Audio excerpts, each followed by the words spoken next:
Yohanes pasal 14 ayat yang ke-8. Apa itu hati papa? Hati ayah. Saya tidak pernah berdoa dengan kata Bapa kami dalam surga. Tidak. Kenapa? Karena kata Bapa bagi bahasa Indonesia belum tentu ayah. Bagi bahasa Indonesia, laki-laki yang terhormat kita sebut Bapak, walaupun dia lebih muda dari kita. Jadi Bapak itu belum tentu ayah. Yang betul adalah Papa atau ayah, saudara boleh panggil Daddy. Ya. Jadi kata Bapak itu salah dalam bahasa Indonesia ini. Oke, silakan salah seorang membaca. Yohanes 14 ayat 8. Ayo. Kata Filipus kepadanya, Tuhan, tunjukkanlah Bapa itu kepada kami, itu sudah cukup bagi kami. Hebat sekali. Saya akan mulai menguraikan kata itu sudah cukup bagi kami. Itu kata yang luar biasa. Dalam beberapa bahasa yang saya tahu, ayat itu, kata itu diterjemahkan kata cukup, puas, kenyang, komplit, lengkap, satisfy, enough. Oh, banyak lagi yang lain. Nah, mengapa manusia suka narkoba? Mengapa manusia bisa suka judi, mabuk alkohol, suka pornografi, semua hal-hal jahat itu? Satu jawabannya, ada yang kosong dalam jiwanya. Betul? Kalau semua orang bisa berkata aku puas, aku cukup, aku kenyang, aku lengkap, aku komplit, maka orang itu tidak perlu cari yang lain. Betul tidak? Lagi sekali, perzinahan, percabulan, perjudian, kemabukan, narkoba, dan macam-macam perbuatan jahat itu karena orang itu tidak pernah merasa kenyang, tidak pernah merasa cukup, tidak pernah puas. Maka itu dia cari lagi yang lain. Nah, ayat itu memberitahukan kepada kita siapa yang bisa buat kita rasa puas, rasa cukup. Jawabannya siapa tadi? Papa. Filipus bertanya, menjerit, Tuhan, tunjukkanlah Papa itu kepada kami. Maka kami ini kenyang, kami ini puas, kami ini cukup. Waduh, luar biasa. Saudara, dengarkan pernyataan ini. Gereja tidak gagal dalam membangun gedung yang megah. Gereja tidak gagal dalam menyatakan doktrin. Maka itu gereja perang terus, karena masing-masing gereja punya doktrin berbeda-beda. Gereja tidak gagal dalam melakukan ibadahnya, kebaktiannya, buat program-program yang hebat, seminar, KKR, retreat, praise and worship, dan semua. Gereja tidak gagal. Tapi gereja gagal yang satu ini, justru gereja tidak mampu menunjukkan Papa kepada dunia. Maka itu dunia makin hancur. Lalu kenapa hanya figur Papa yang bisa memuaskan orang, bisa mengenyangkan orang, bisa membuat orang berkata cukup, penuh, lengkap, komplit? Kenapa hanya figur Papa? Ini hal yang sangat indah. Ketika gereja mengajarkan kepada orang-orang yang baru bertobat tentang pencipta alam semesta itu sebagai Tuhan, gereja itu gagal. Kenapa? Kalau orang-orang baru belajar mengenal pencipta alam semesta sebagai Tuhan, maka yang lahir langsung peraturan. Nggak boleh ini, nggak boleh itu, jangan ini, jangan itu. Peraturan, legalisme, karena memang Tuhan itu begitu. Tapi yang benar adalah begitu orang-orang itu baru mulai belajar mengenal pencipta alam semesta, maka gereja harus mengajarkan, mengenalkan orang itu kepada Papa, bukan sebagai Tuhan.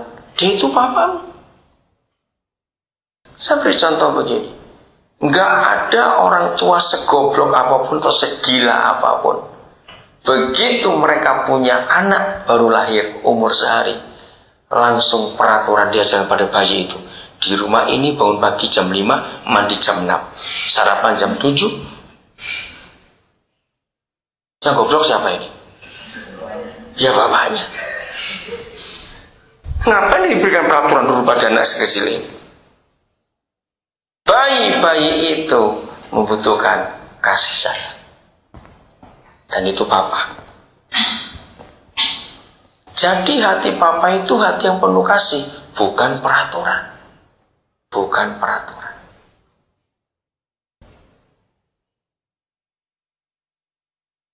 Kita ingat Tuhan Yesus.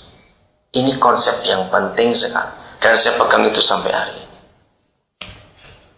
Tuhan Yesus tahu sejak awal enggak kalau Petrus itu bakal nyangkal dia? Coba jawab. Tahu tidak sejak awal? Tahu. Tuhan Yesus tahu enggak Thomas itu enggak percaya? Dari awal. Tahu. Dia tahu Yudas itu bakal mengkhianati mata duitan. Oke. Ini pertanyaan penting. Mengapa dia tidak memecat dan mengusir mereka? Jadi selama gereja masih bisa memecat orang atau mengusir orang, maka kasihnya belum sempurna. Ingat itu. Dan itulah hati Papa. Papa itu nggak pernah memecat anak, karena anak bukan karyawan. Katakan amin. Anak bukan karyawan yang bisa dipecat seenaknya. Itu hati Papa. Jadi Tuhan Yesus terus memberi kesempatan pada Yudas untuk berubah. Dia memberi kesempatan untuk Petrus dia berubah. Maka kalau sampai lembaga gereja atau yayasan bisa mengusir orang, memecat orang, berarti gereja itu masih gagal, belum mampu menyatakan hati Papa. Sebandel apa orang itu, serusak apa orang itu, Yesus tak mau menerimanya. Katakan amin. Dan itulah hati Papa. Maka itu dalam doktrin hati Papa. Dunia mengatakan begini, ini kebenaran. Mantan suami ada, betul? Mantan istri ada, mantan bupati ada, mantan presiden ada, tapi nggak ada mantan anak. Kenapa? Ayo jawab cepat. Karena nggak ada mantan bapak. Bukan cuma itu. Karena anak itu nggak bisa digantikan posisinya. Anak itu anak. Senakal apa, sekurang ajar apa, anak itu tetap anak. Mantan istri ada, mantan suami ada, mantan anak tidak ada. Itu hati Papa. Maka itu hanya kitab suci kita yang mengajarkan ini. Kitab suci agama lain tidak ada, karena Tuhan mereka beda. Ingat tadi, hanya kitab suci kita yang ada definisi apa itu kasih dan siapa itu kasih. Yang lain tidak ada. Ini kita harus pikirkan. Jadi kita harus mampu dengan kasih Bapa itu latihnya. Bagaimanapun juga. Ingat Daud dengan Absalom, Daud dengan Adonia. Wah, kalau saya baca kisah dua anak ini, betapa hancur hati Daud sebagai papa. Ingat Absalom sudah sekurang ajar itu. Tahu puncak daripada kekurangan ajaran Absalom sampai ingat, dia mau ngapakan bapaknya. Bukan cuma memalukan, dia mau mengkudeta bapaknya sendiri. Gila nggak itu anak? Absalom susun kekuatan, kumpulkan orang-orang muda yang mendukung dia jadi raja. Betul ya? Kamu mau aku jadi raja? Aku siap. Nanti kita turunkan bapak ini. Kurang ajar betul Absalom. Tapi lihat hati Daud, dia masih sayang Absalom. Karena itu anaknya. Adonia juga begitu kurang ajarnya, sampai memperkosa adiknya sendiri. Tapi itu anaknya.